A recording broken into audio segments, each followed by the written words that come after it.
नमस्कार साथियों, स्वागत है आपका क्रेजी जीके ट्रिक के ऑनलाइन यूट्यूब प्लेटफॉर्म पर। मैं हूं दिनेश साहू और आज के वीडियो लेक्चर में हम हमारी इंडियन ज्योग्राफी की 10 क्वेश्चन सीरीज को आगे बढ़ाते हुए अगला लेक्चर डिस्कस करेंगे। ओके, प्रीवियस लेक्चर में हमने भारत के जो खनिज संसाधन है, इसमें जो धात्विक खनिज या फिर मेटेलिक मिनरल्स होते हैं उनको डिस्कस किया था, है ना। लगभग 15 क्वेश्चन मैंने आपको डिस्कस कराए थे। किस टाइप के क्वेश्चन धात्विक खनिजों से पूछे जाते हैं वो हमने डिस्कस किए थे।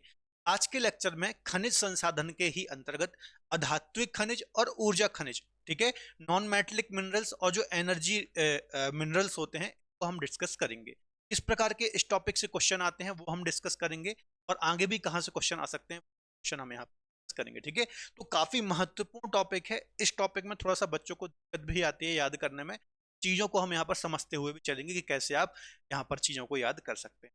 चलिए सीधे हम पहले क्वेश्चन की ओर चलते हैं और पहला क्वेश्चन यहाँ पर डिस्कस करते हैं। ठीक है, चलिए देखिए पहला क्वेश्चन है यहाँ पर, भारत के शैल समूहों में से गोंडवाना शैलों को सबसे महत्वपूर्ण मानने के लिए निम्नलिखित में से कौन सा तर्क उपयुक्त है।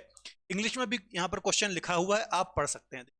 आईएएस प्रीलिम्स 2010 में ये क्वेश्चन आया हुआ है ना, गोंडवाना चट्टानों से ये पूछा गया क्वेश्चन है। ठीक है, ऑप्शन पढ़ लेते हैं।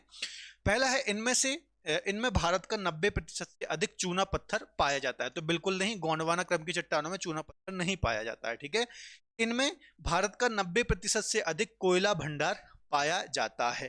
तो बी आंसर ही बिल्कुल सही हो जाएगा। जो गोंडवाना क्रम की चट्टानें होती हैं ये कोयले के लिए या फिर कोयले के भंडार के लिए जाने जाती है। प्रीवियस लेक्चर में एक बहुत अच्छा कमेंट आया था किसी बच्चे का, कि किसी बच्चे ने बोला था कि सर जब भी आप यहाँ पर क्वेश्चन डिस्कस कराते हैं तो जो ऑप्शन रहते हैं तो कोशिश किया कीजिए कि इन 4 ऑप्शनों को भी आप डिस्कस करा दें, है ना। तो बहुत अच्छा कमेंट था, सजेशन बहुत अच्छा था। और भी कुछ सजेशन यदि आपकी हैं तो आप कमेंट में देख सकते हैं। ठीक है, तो इन ऑप्शन के बारे में भी हम यहाँ पर डिस्कस करते जाएंगे। देखिए जैसे कि पहला ऑप्शन है यहाँ पर चूना पत्थर बोल रहा है। ठीक है, तो भारत में जो चूना पत्थर, बलुआ पत्थर, संगमरमर जो ये पाया जाता है, जिनको हम अधात्विक खनिज बोलते हैं, तो ये जो विंध्य क्रम की चट्टानें हैं, विंध्यन क्रम की चट्टानें हैं, इसमें पाया जाता है। ठीक है, कोयले की बात करेंगे तो गोंडवाना क्रम की चट्टानों में पाया जाता है। और प्रीवियस लेक्चर में हम डिस्कस करके आए हैं कि जो धात्विक खनिज होते हैं जैसे कि लोहा हो गया, मैग्नीज हो गया, तांबा हो गया, ये धारवाड़ क्रम की चट्टानों में पाए जाते हैं ना, धारवाड़। ये हमने डिस्कस किया था प्रीवियस लेक्चर में। प्रीवियस लेक्चर आप देख लेना, उसमें हमने धात्विक खनिजों को डिस्कस। ठीक है, तो इसका आंसर बी सही हो जाएगा। तीसरा क्या है, इसके ऊपर 90% से अधिक काली कपासी मिट्टी पाई जाती है। तो काली कपासी मिट्टी कहाँ पाई जाती है, जहां पर बेसाल्ट चट्टानें पाई जाती हैं। मैंने आपको कई बार पढ़ाया है। ठीक है, जो बेसाल्ट रॉक होती हैं, ठीक है, ये कैसे बनती हैं, जब लावा पृथ्वी के गर्भ से लावा निकलता है, वो ठंडा होकर के जमता है, चट्टानों का रूप लेता है, तो उसी की अनाच्छादन क्रिया के द्वारा, अपक्षय अपर्दन निक्षेपण के द्वारा ही इसकी काली मिट्टी का निर्माण होता है। और काली मिट्टी जो होती है वो कपास के लिए बहुत अच्छी होती है, इसको कपासी मिट्टी के नाम से भी जाना जाता है। ठीक है, तो ये भी बिल्कुल गलत हो जाएगा। ठीक है, तो तीनों ऑप्शन भी मैंने आपको यहाँ पर डिस्कस करा दिए। नोट डाउन करते जाना है, पेन कॉपी लेके बिल्कुल आपको तैयार रहना है। अगला क्वेश्चन है, देखिए यूपीपीसीएस 2019 का क्वेश्चन है। सूची 1 को 2 से आपको सुमेलित करना है। एक सूची में आपको यहाँ पर कोल रीजन दिए हैं, कोयले के क्षेत्र दिए हैं, ठीक है, जहां पर कोयले का उत्पादन होता है। और दूसरी सूची में नदी घाटी दी हुई है ना, नदी घाटी या फिर रिवर वैली दी हुई। अब रिवर वैली का क्या मतलब है, कोयले क्षेत्र से थोड़ा इसको समझ लीजिए। देखिए जो कोल होता है, कोयला होता है, ठीक है, ये कहाँ पाया जाता है, नदी घाटियों में ही पाया जाता है। नदी घाटियों में, नदी घाटी मतलब नदियों के आसपास का जो क्षेत्र होता है उसको हम नदी घाटी बोलते हैं। ठीक है, तो कोयला हमेशा आप देखेंगे नदी घाटियों में ही पाया जाएगा। जैसे देखेंगे छोटा नागपुर प्लेट्यू जो रीजन है, यहाँ पर महानदी और दामोदर नदी है, तो महानदी घाटी में, दामोदर नदी घाटी में, सिंगरौली एक क्षेत्र है, यहाँ पर सोन नदी घाटी है, गोदावरी सिंगरैनी एक क्षेत्र है, गोदावरी नदी घाटी में पड़ता है। तो ऐसे बहुत सारे जो कोल रीजन है ये अलग अलग नदी घाटियों में पाए जाते हैं, तो इनको ही आपको यहाँ पर अवस्थित करना है। तो जैसे कि तलचेर कोयला क्षेत्र काफी प्रसिद्ध कोयला क्षेत्र है, ये कहाँ पर है, उड़ीसा में पड़ता है। ये भी आपको पता होना चाहिए किस राज्य का है ये। तो तलचेर कोयला क्षेत्र काफी प्रसिद्ध है, उड़ीसा राज्य में ये आता है। तो उड़ीसा में कौन सी नदी बहती है, महानदी। पहले का क्या हो जाएगा, 4। ठीक है, दूसरा है कर्णपुरा। कर्णपुरा ये दामोदर घाटी के अंतर्गत आता है, झारखंड में। ठीक है, झारखंड में आता है, ये याद रखना है। क्या हो जाएगा इसका, 1 हो जाएगा। ठीक है, अगला देख लेते हैं सिंगरौली, ये सोन नदी घाटी के अंतर्गत आता है, 2 हो जाएगा इसका। मध्य प्रदेश में आता है, है ना, कहां पर आता है, मध्य प्रदेश। ये आप नोट डाउन करते आना कि किस किस राज्य में ये पर्टिकुलर क्षेत्र आते हैं। और चौथा है सिंगरैनी, 1 है सिंगरौली, और एक है सिंगरैनी। कंफ्यूज मत होना, बच्चे बहुत कंफ्यूज हो जाते हैं। सिंगरौली आता है मध्य प्रदेश में और सिंगरैनी आता है तेलंगाना राज्य में, जो कि नवीनतम राज्य है। जल्दी से कमेंट में बता दो कि जो तेलंगाना राज्य, इसका गठन कब हुआ था। ठीक है, तो सिंगरैनी कहाँ आता है? तेलंगाना में आता है। तेलंगाना में कौन सी नदी बहती है? गोदावरी नदी बहती है। हो जाएगा 3, 4-1-3, 4-1, 2-3, है ना। तो ए आंसर ही इसका सही हो जाएगा। ठीक है, ए ऑप्शन इसका सही हो जाएगा, 4-1-3 पर। रिवाइज कर लेते हैं। यहाँ पर कोयले क्षेत्र दिए हुए हैं, कोयले के क्षेत्र जहां पर कोयला उत्पादन होता है, कोल रीजन दिए हुए हैं। ठीक है, इसके अलावा यहाँ पर कौन सी नदी घाटी में ये पाए जाते हैं। ठीक है, तो तलचेर कोयला क्षेत्र उड़ीसा में है। उड़ीसा में कौन सी नदी बहती है? महानदी। ठीक है, छत्तीसगढ़ और उड़ीसा में बहती है। कर्णपुरा दामोदर नदी घाटी में स्थित है, कहां पर? झारखंड में आता है। अगला है सिंगरौली, मध्य प्रदेश, पूर्वी मध्य प्रदेश में आता है, एक जिला है सिंगरौली। सोन नदी घाटी में आता है। सिंगरैली तेलंगाना में आता है, गोदावरी नदी। ठीक है, तो याद रखना, काफी महत्वपूर्ण क्वेश्चन है, UP PCS civil services level का ये क्वेश्चन है। ठीक है, चलिए यहाँ पर कुछ कोयले के क्षेत्र दिए हैं, इसको भी हम एक बार डिस्कस कर लेते हैं। ठीक है, जैसे देखिए यहां पर आप देखेंगे पूर्वी मध्य प्रदेश में ये सिंगरौली है ना। सिंगरौली जो कि सोन नदी में अभी हमने डिस्कस किया, यहां पर कौन सा है? सिंगरौली। यहां पर आप देखेंगे झारखंड राज्य में यदि आप देखेंगे तो बोकारो हो गया, झरिया हो गया, कुछ प्रमुख प्रमुख मैं आपको बता देता हूं। ठीक है, बोकारो झरिया आप लिख सकते हैं झारखंड में। तीसरा यहां पर आप देखेंगे जो पश्चिम बंगाल राज्य है, यहां पर रानीगंज आपको देखने को मिल जाएगा। ठीक है, छत्तीसगढ़ राज्य की यदि आप बात करेंगे तो कोरवा आपको यहां पर देखने को मिल जाएगा। उड़ीसा में अभी मैंने आपको बताया तलचेर कोयला क्षेत्र है। ठीक है, यहाँ पर सिंगरैनी आपको मैंने बताया, और यहाँ पर नावेली कोयला क्षेत्र तमिलनाडु में है। तो ये कुछ प्रमुख कोयले क्षेत्र यहाँ पर लिखे हुए भी हैं, आप देख सकते हैं। यहाँ से कई बार क्वेश्चन आते हैं कि किस राज्य में है, किस नदी घाटी में है, कौन से मिनरल का ये रीजन है।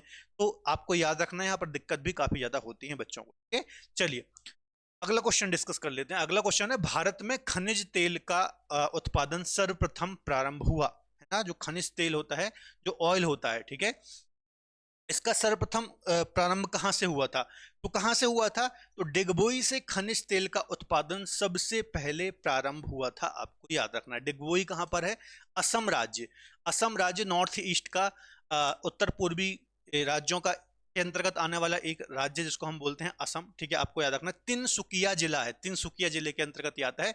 और सबसे पहले खनिज तेल का जो उत्पादन है यहां से ही स्टार्ट हुआ था, आपको याद रखना है। ठीक है, काफी महत्वपूर्ण है, यहां से कई बार क्वेश्चन आया है। देखिए 19वीं शताब्दी इसका जो असम असम है, डिगबोई, यहाँ से तेल का उत्पादन शुरू किया गया था। और आज़ादी के समय तक, लगभग 1954-53 तक एकमात्र ऐसा क्षेत्र था जहाँ से तेल का उत्पादन किया गया था। फिर आज़ादी के बाद बहुत सारी एजेंसी बनी, ओएनजीसी वगैरह, और फिर उन्होंने भारत में और भी बहुत सारे तेल उत्पादक क्षेत्र पर्टिकुलर उनकी खोज की, है ना। लेकिन याद रखना है, स्टार्टिंग में से आज़ादी तक, 19वीं शताब्दी से आज़ादी तक एकमात्र क्षेत्र था डिगबोई जहाँ से पेट्रोलियम का उत्पादन किया, इसलिए महत्वपूर्ण। अगला क्वेश्चन है, निम्नलिखित में से किसका सही मेल नहीं किया गया है? ठीक है, यहां पर भी कुछ मिनरल्स दिए हैं, कुछ खनिज दिए हैं, और यहां पर उनकी खानें दी हैं, माइंस दी हैं जहां से इनका खनन किया जाता है। तो कोयला सिंगरैनी अभी हमने डिस्कस किया, तेलंगाना के अंतर्गत आता है, बिल्कुल सही है। लौह अयस्क कुंद्रमुख लास्ट लेक्चर में हमने डिस्कस किया था, कर्नाटक के अंतर्गत आता है। ये कहाँ आता है? तेलंगाना में आता है। ये कहाँ आता है? कर्नाटक में आता है। और सबसे अच्छी क्वालिटी का यहाँ से लोहा निकाला जाता है। तांबा खेतड़ी राजस्थान बहुत ही फेमस है, आपको बताया था, मलाजखंड खेतड़ी वगैरह। मैग्नीज ये गलत हो जाएगा, ठीक है, ये मैच नहीं है।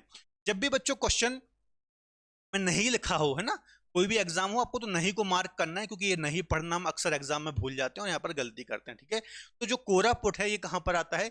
ये उड़ीसा राज्य के अंतर्गत आता है। कोरापुट कहाँ आता है? उड़ीसा राज्य के अंतर्गत आता है। और ये किस खनिज के लिए जाना जाता है? तो बॉक्साइट हो गया, चूना पत्थर, है ना। ये किस लिए जाना जाता है? चूना पत्थर, चूना पत्थर और बॉक्साइट, बॉक्साइट के लिए जाना जाता है। ये अधात्विक खनिज है, ठीक है, याद रखना है। मैग्नीज के लिए नहीं जाना जाता। अब आपको कमेंट में बताना है मैग्नीज की 2 से 3 कुछ प्रमुख जो माइंस हैं या खाने हैं, आपको मुझे इसका कमेंट में आंसर देना है। प्रीवियस लेक्चर में मैंने आपको धात्विक खनिजों के बारे में पढ़ाया था, मैग्नीज की जितनी भी प्रमुख खाने हैं वो भी मैंने आपको बताई थी। साथ ही साथ आपको ये भी कमेंट में आंसर देना है कि मैग्नीज के उत्पादन किस राज्य में सर्वाधिक होता है। ठीक है, यदि आप में से किसी ने प्रीवियस लेक्चर नहीं देखा है तो आप देख सकते हैं। नेक्स्ट क्वेश्चन की ओर चलते हैं। विंध्य सैलों में किसके वृहद भंडार पाए जाते हैं? थोड़ी देर पहले मैंने आपको बताया, ठीक है। तो विंध्य चट्टाने खासतौर पर आप देखेंगे मध्य प्रदेश रीजन में विंध्य पर्वत है, वहां पर उसी रीजन के आसपास आपको विंध्य चट्टाने भी देखने को मिलती हैं। ठीक है, तो चूना पत्थर जो अधात्विक खनिज होते हैं, चूना पत्थर हो गया, चूना पत्थर, ठीक है, बलुआ पत्थर, बलुआ पत्थर, संगमरमर, संगमरमर, इस प्रकार की कुछ चट्टानें पाई जाती हैं। कहां पर? विंध्य शैलों के अंतर्गत अधात्विक खनिजों के लिए जानी जाती हैं। विंध्य क्रम की चट्टानें, खासतौर पर मध्य प्रदेश में आपको ये चट्टानें देखने को मिलेंगी। ठीक है, जो आप लाल किला देखते हैं यहाँ पर जो बलुआ पत्थर यूज हुआ है, ठीक है, तो इन्हीं प्रकार की चट्टानों से इसमें यूज हुआ है। बहुत सारी इमारतों में इनका यूज किया जाता है, तो ये बात भी आपको याद रखना है। बेसाल्ट चट्टानों की बात करें तो बेसाल्ट चट्टानें क्या होती हैं? जो लावा के द्वारा निर्मित होती हैं, है ना, उनको हम क्या बोलते हैं? बेसाल्ट चट्टानें बोलते हैं। लौह अयस्क लिग्नाइट के बारे में तो आप जानते ही होंगे, हमने प्रीवियस लेक्चर में भी सॉरी अगले क्वेश्चन को डिस्कस करने से पहले थोड़ा सा मैं आपको अपडेट देना चाहूंगा हमारी एप्लीकेशन के बारे में। एप्लीकेशन का नाम है रूट एप्लीकेशन। यदि आप हमारे साथ जुड़ करके किसी भी एग्जाम की तैयारी करना चाहते हैं, बहुत ही अच्छा कंटेंट आपको हमारी एप्लीकेशन जाता है। डिफरेंट अलग अलग जो हमारी एक्सपर्ट फैकल्टी है वो आपको अलग अलग सब्जेक्ट यहाँ पर पढ़ाएगी, है ना। अब यहाँ पर आपको सबसे अच्छी बात यह है, आपको पर्टिकुलर कोई एक सब्जेक्ट पढ़ना है, कोई आपका एक सब्जेक्ट कमजोर है, जैसे पॉलिटी कमजोर है या फिर हिस्ट्री कमजोर है, ज्योग्राफी कमजोर है, तो आप एक सब्जेक्ट भी यहाँ पर परचेस कर सकते हैं, है ना। तो different course, polity, economy, history, geography, maths, science, English, बहुत सारे कोर्स आपको यहाँ पर मिल जाते हैं। आप अलग अलग हमारी इंडिविजुअल अलग अलग एक्सपर्ट फैकल्टी के रिकॉर्डेड और लाइव क्लास परचेज कर सकते हैं। ठीक है, डिस्क्रिप्शन में आपको लिंक मिल जाएगी, यहाँ से आप एप्लीकेशन को डाउनलोड कर सकते हैं, है ना। और एक यहाँ पर आपको foundation batch GS general studies का, जिसमें आपको साइंस, हिस्ट्री, ज्योग्राफी, है ना, इसके अलावा पॉलिटी, बहुत सारे आपको ऐसे लगभग 11 सब्जेक्ट यहाँ पर लिखे हुए हैं। ये 11 सब्जेक्ट आपको यहाँ पर मिल जाते हैं, प्लस साथ में आपको मंथली करंट अफेयर की ई जाती है। तो ये हमारा जीएस का फाउंडेशन बैच है, जो कि आपके सभी एग्जाम के लिए महत्वपूर्ण है। इससे आपका जीएस का बहुत अच्छा फाउंडेशन बनने वाला है। ठीक है, यहाँ पर आपको लाइव रिकॉर्डेड क्लासेस मिल जाती हैं, बाइलिंगुअल क्लास नोट्स मिल जाते हैं, टॉपिक वाइज टेस्ट सीरीज यहाँ पर मिल जाती हैं। ठीक है, किसी भी प्रकार की क्वेरी के लिए नंबर भी है, इसको आप डायल कर सकते हैं। इसके अलावा जितने भी कोर्सेज हैं इन पर आपको डिस्काउंट चाहिए हो तो DSCGT कूपन कोड को अप्लाई करके मैक्सिमम डिस्काउंट आप ले सकते हैं। ज्योग्राफी पढ़ना चाहते हैं तो मुझसे रूट एप्लीकेशन पर ज्योग्राफी पढ़ सकते हैं, चाहे इंडियन ज्योग्राफी हो, वर्ल्ड ज्योग्राफी हो, बहुत सारे कोर्सेज आपको यहाँ पर मिल जाते हैं। ठीक है, इसके अलावा हमारी क्रेजी जी के टेक की एक दूसरी एप्लीकेशन है, यहाँ पर भी डिफरेंट कोर्सेज है, अवेल कर सकते हैं, मैक्सिमम डिस्काउंट कूपन है, इसको लगा सकते हैं। ठीक है, चलिए अगला क्वेश्चन डिस्कस कर लेते हैं। अगला क्वेश्चन है, भारत के निम्नलिखित राज्यों में से कौन अभ्रक के लिए अभ्रक का बड़ा उत्पादक है? अभ्रक क्या होता है ना, अभ्रक को माइका बोलते हैं, एक अधात्विक खनिज है। इलेक्ट्रिकल जो इक्विपमेंट होते हैं उसमें इसका यूज होता है ना। आपने देखा होगा पहले जो प्रेस चलते थे, है ना, उसमें एक पतली सी चमकदार पट्टी होती थी, उसको हम अभ्रक बोलते हैं। ठीक है, तो अभ्रक के उत्पादन के लिए आंध्र प्रदेश राज्य जाना जाता है, आपको याद रखना है। कई बार यहां से एग्जाम में क्वेश्चन आया है, काफी महत्वपूर्ण। ठीक है, तो आंध्र प्रदेश अभ्रक के उत्पादन के लिए जाना जाता है। इसके अलावा झारखंड में एक कोडरमा खान है झारखंड में कोडरमा खान है जो कि अभ्रक के लिए जानी जाती है और काफी महत्वपूर्ण खान है, और भारत की सबसे बड़ी खान भी है। क्या है? भारत की सबसे बड़ी खान है। कोडरमा कहां पर है? झारखंड राज्य में है, ये बात भी आपको याद है। प्रोडक्शन में आंध्र प्रदेश राज्य प्रथम। अगला क्वेश्चन है, संगमरमर क्या है ना। संगमरमर एक अधात्विक खनिज है, एक प्रकार की चट्टानें होती हैं, तो ये कायांतरित चट्टान है। क्या है? कायांतरित चट्टान है। इमारत बनाने में, मूर्तियां बनाने में इसका यूज किया जाता है। किसका? संगमरमर का, याद रखना है। इसके अलावा ये कैसे बनता है? चूना पत्थर जो होता है चूना पत्थर का ही रूपांतरित रूप या फिर रूपांतरण होकर संगमरमर बनता है। ठीक है, तो ये बात भी आपको याद रखना है। कायांतरित चट्टान है, रूपांतरित चट्टान है, संगमरमर एक अधात्विक खनिज है। मूर्ति बनाने में, इसके अलावा इमारतें बनाने में इसका यूज होता है। जैसे कि आप देखते होंगे संगमरमर, है ना, संगमरमर से जो इमारत बनी है, ताजमहल सबसे अच्छा एग्जाम्पल है। ठीक है, आगरा का ताजमहल जो है, ठीक है, ये सबसे अच्छा एग्जाम्पल है। इसमें जो संगमरमर यूज हुआ था वो मकराना राजस्थान का संगमरमर यूज हुआ था। इसके अलावा संगमरमर भी अलग अलग प्रकार का होता है, व्हाइट संगमरमर होता है, रंगीन संगमरमर होता है। ठीक है, तो ये कुछ अन्य डिटेल भी आपको याद रखना है। अगला क्वेश्चन भी इसी से रिलेटेड है। संगमरमर जो होता है ये सर्वोत्तम किस्म का कहां पर पाया जाता है? सर्वोत्तम किस्म का संगमरमर कहां पर पाया जाता है, या फिर मार्वल इसको हम बोलते हैं तो इसका आंसर हो जाएगा मकराना, ये आंसर ही सही हो जाएगा। मकराना कहाँ पर है? राजस्थान राज्य के अंतर्गत आता है और यहाँ पर अच्छी क्वालिटी का, उच्च गुणवत्ता का जो संगमरमर होता है वो पाया जाता है। भारत में बहुत सारी इमारतें हैं इंक्लूडिंग ताजमहल, ठीक है। तो ताजमहल बनाने में भी जो संगमरमर यूज किया था वो मकराना राजस्थान का ही यूज किया गया था, तो ये भी बात आपको याद रखना है, ठीक है। इसके अलावा जबलपुर भी जो है ये भी संगमरमर के लिए जाना जाता है, व्हाइट संगमरमर यहाँ पर होता है, ठीक है। चलिए अगला क्वेश्चन डिस्कस कर लेते हैं। भारत की सबसे महत्वपूर्ण यूरेनियम खान, कई बार एग्जाम में ये क्वेश्चन आया है ना, यूरेनियम, यूरेनियम की खान। एक ऊर्जा खनिज है यूरेनियम, आप जानते ही होंगे। तो जादूगोड़ा कहाँ पर है? झारखंड राज्य में है। तो ये यूरेनियम के लिए काफी प्रसिद्ध खान है, आपको याद रखना है जादूगोड़ा। कई बार यहाँ से सैकड़ों बार एग्जाम में क्वेश्चन आया है, बार बार क्वेश्चन रिपीट होता है, याद रखना है। जादूगोड़ा जो है किस जिले में आता है? सिंहभूमि जिले सिंहभूमि जिला झारखंड के अंतर्गत ये आता है और काफी महत्व। अगला क्वेश्चन है, भारत में अंकलेश्वर किसके उत्पादन के लिए जाना जाता है? तो अंकलेश्वर आप जानते ही होंगे, जो पेट्रोलियम होता है ना, पेट्रोलियम, क्रूड ऑयल जिसको हम बोलते हैं, पेट्रोलियम के उत्पादन के लिए अंकलेश्वर जाना जाता है। भारत में एक ऐसे बहुत सारे क्षेत्र हैं जो पेट्रोलियम के उत्पादन के लिए जाने जाते हैं। बॉम्बे हाई हो गया, अंकलेश्वर हो गया, है ना। इसके अलावा कलोल हो गया, अभी हमने डिगबोई डिस्कस किया था। तो ये सभी जो क्षेत्र हैं ये क्या है? ये पेट्रोलियम उत्पादन के क्षेत्र हैं। पेट्रोलियम क्या होता है बच्चों, है ना? पेट्रोलियम एक काला गाढ़ा द्रव्य अवस्था में एक पदार्थ होता है जिससे petrol, diesel, kerosene, gasoline, grease, ये सारी चीजें बनाई जाती हैं, ठीक है। तो याद रखना है अंकलेश्वर जो है गुजरात के अंतर्गत आता है और किसका क्षेत्र है? इसका क्षेत्र है पेट्रोलियम उत्पादन का क्षेत्र है, ठीक है। बहुत सारे और भी क्षेत्र हैं, आपने पढ़ा ही होगा। अगला क्वेश्चन है, भारत के कोयला उत्पादन में छोटा नागपुर का पठार का योगदान है। जो कोयला उत्पादन है ना, कोयले का जो प्रोडक्शन होता है भारत में, तो छोटा Nagpur plateau region, last lecture में मैंने आपको बताया था, जो छोटा नागपुर प्लेट्यू रीजन है इसको हम भारत का रूर प्रदेश बोलते हैं। क्या बोलते हैं इसको हम? भारत का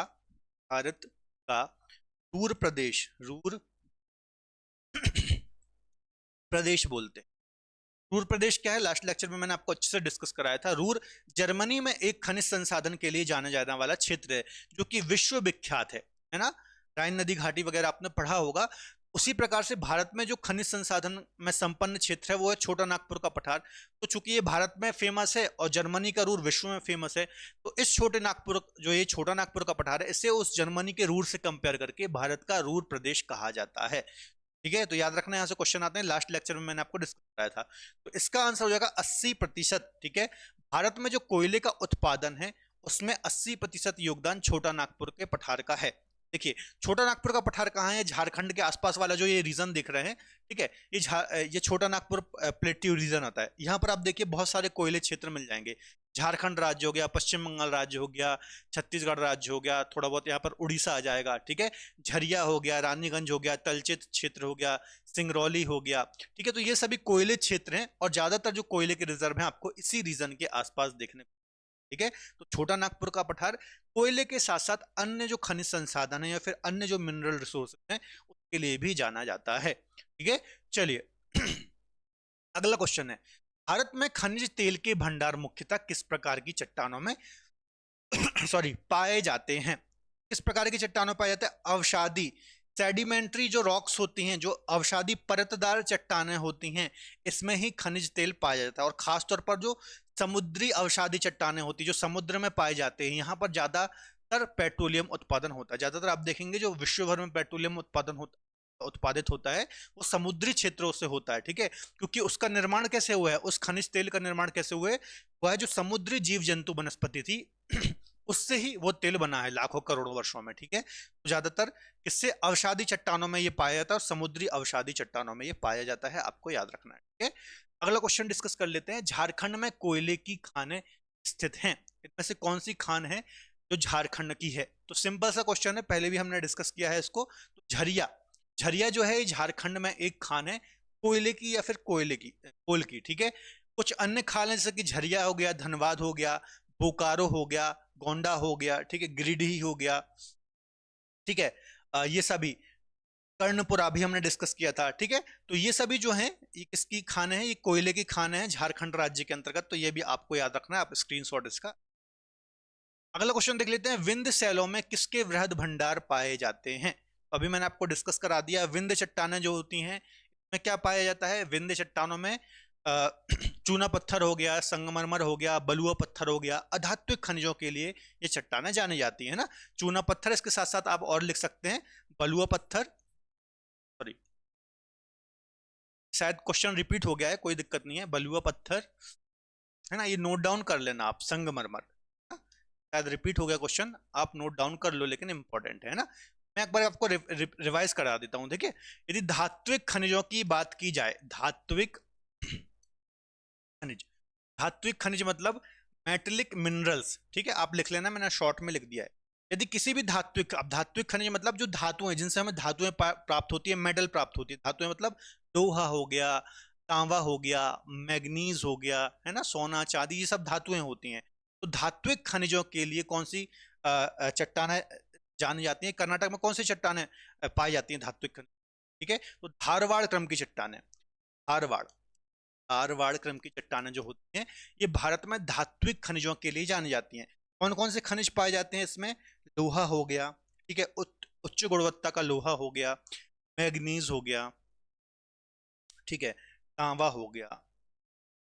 तो ये सभी खासतौर पर आप पूरी धातुओं को इंक्लूड करते हैं, तो भारत में धारवाड़ क्रम की चट्टानें धात्विक खनिजों के लिए जानी जाती हैं। ठीक है, दूसरी बात हम आए किसके लिए? अधात्विक खनिजों की बात करें, अधात्विक खनिज, ठीक है, अधात्विक खनिज जैसे बलुआ पत्थर हो गया, संगमरमर हो गया, चूना पत्थर हो गया, ठीक है। तो इसके लिए मैंने आपको बताया विंध्यन क्रम की चट्टानें, ठीक है, विंध्यन क्रम की चट्टानें अधात्विक खनिजों के लिए जानी जाती है, चूना पत्थर, बलुआ पत्थर, संगमरमर, ठीक है। कोयले की बात करें, ठीक है, कोयले में जो मैक्सिमम हमारे यहाँ जो कोयला पाया जाता है वो कौन सा पाया जाता है? बिटुमिनस प्रकार का, सेकेंड कैटेगरी का कोयला है बिटुमिनस, है ना। 4 प्रकार के कोयले होते हैं, एंथ्रेसाइड, बिटुमिनस, लिग्नाइट और पीट, जिसमें सबसे अच्छा कोयला होता है एंथ्रेसाइड। सबसे अच्छे से मतलब क्या है? इसमें कार्बन की मात्रा सबसे ज्यादा है, क्योंकि कार्बन की मात्रा ज्यादा होगी तो उसमें ऊष्मा ज्यादा निकलेगी, है ना, वो जलेगा ज्यादा और उसमें अशुद्धियां कम होंगी, उससे धुआं कम होगा, प्रदूषण कम होगा, ठीक है। तो जो बिटुमिनस है ये सेकेंड क्वालिटी का होता है। एंथ्रेसाइड हमारे यहाँ बहुत कम पाया जाता है। भारत में जो 95 से 95% लगभग जो कोयला है वो बिटुमिनस प्रकार का ही कोयला है, और गोंडवाना क्रम की चट्टानों में पाया जाता है। किसमें? गोंडवाना क्रम की चट्टानों में पाया जाता है। बाकी थोड़ा बहुत लिग्नाइट पाया जाता है, ये टर्सरी पीरियड की चट्टानों में पाया जाता है ना, थर्ड कैटेगरी का कोयला है लिग्नाइट कोयला, ठीक है। तो ये कहाँ पाया जाता है? टर्सरी पीरियड की चट्टानों में पाया। ये कुछ चट्टानें हैं जहां से अलग अलग खनिज पाए जाते हैं, यहाँ से क्वेश्चन भी आते हैं, सारे मैंने आपको रिवाइज करा दिए और एक बार और बता दिया आपको, ठीक है। चलिए आज का लास्ट क्वेश्चन है, विश्रामपुर किसके खनिज, किसके लिए प्रसिद्ध है ना, कौन सा खनिज यहाँ से निकाला जाता है? ऐसे क्वेश्चन आ जाते हैं और आप अक्सर यहाँ पर गलत करते हैं, ठीक है। तो कोयले के लिए ही जाना जाता है ना। जो विश्रामपुर है बच्चों, ये किसके लिए जाना जाता है? कोयले के लिए जाना जाता है। काफी महत्वपूर्ण। किस राज्य में है? तो छत्तीसगढ़, हमारा सॉरी मध्य प्रदेश का एक पड़ोसी राज्य है छत्तीसगढ़, तो यहाँ पर ही जाना जाता है। और महानदी बेसिन में यहाँ पर जो कोयला पाया जाता है, महानदी बेसिन में पाया जाता है। अभी मैंने बताया था ना कि जो कोयला है इसके रिजर्व महानदी या फिर किसी की भी जो नदी होती है, कोई भी जो नदी होती है उसकी घाटियों में ये कोल रिजर्व पाए जाते हैं, ठीक है। तो विश्रामपुर एक कोयला क्षेत्र है, छत्तीसगढ़ में और महानदी बेसिन में पाए, ठीक है। देखिए 2 बार ये अलग अलग एग्जाम में आया हुआ क्वेश्चन है। तो ये हमने ना आपको 15 क्वेश्चन डिस्कस कराए, है ना। ये इसका सेकंड लेक्चर था मिनरल रिसोर्सेज का। इसके पहला वाला जो पार्ट था जिसमें मैंने आपको धात्विक खनिज कराए थे, उसमें भी मैंने आपको 15 क्वेश्चन कराए थे। और ये 15 क्वेश्चन अलग अलग टाइप के थे कि कैसे कैसे एग्जाम में क्वेश्चन आते हैं, है ना। अब क्वेश्चन तो आएंगे, जैसे यहाँ पर एक विश्रामपुर पूछ लिया, अगली बार जो एग्जाम में क्वेश्चन आएगा उसमें कोई दूसरा क्षेत्र पूछ लेगा, है ना। तो आपको सारे क्षेत्र याद होने चाहिए कि कौन सा क्षेत्र किस खनिज के लिए जाना जाता है, कौन सा क्षेत्र किस राज्य में है, कौन सी नदी घाटी कहाँ पर है, कौन सा कोयला क्षेत्र वहां पर है। तो इस प्रकार के क्वेश्चन, बस क्वेश्चन चेंज होगा, मतलब पैटर्न सेम रहेगा, क्वेश्चन चेंज हो जाएगा, जगह चेंज हो जाएगी, ठीक है। तो अलग अलग प्रकार के सारे टाइप के क्वेश्चन मैंने यहाँ पर आपको करा दिए हैं। आई थिंक आपको लेक्चर पसंद आया होगा, ठीक है। तो फिलहाल आज के लेक्चर में इतना ही। आई थिंक आपको वीडियो लेक्चर पसंद आया होगा। यदि आप मुझसे लाइव पढ़ना चाहते हो तो हमारी रूट एप्लीकेशन पर आप मुझसे लाइव पढ़ सकते हैं। यहाँ पर बैच मेरा लाइव है, इंडियन ज्योग्राफी हो, वर्ल्ड ज्योग्राफी हो, आप मुझसे यहाँ पर ज्योग्राफी के कंसेप्ट क्लियर कर सकते हैं, ठीक है। तो फिलहाल आज की क्लास को यहाँ तक ही रखेंगे, मिलेंगे बहुत जल्द अगली क्लास में। तब तक अपना ख्याल रखें और पढ़ते रहें। वीडियो अच्छा लगा हो तो वीडियो को लाइक कर दें, और बहुत अच्छा सा कोई कमेंट भी आप कर सकते हैं, कोई सजेशन हो तो वो भी आप दे सकते हैं।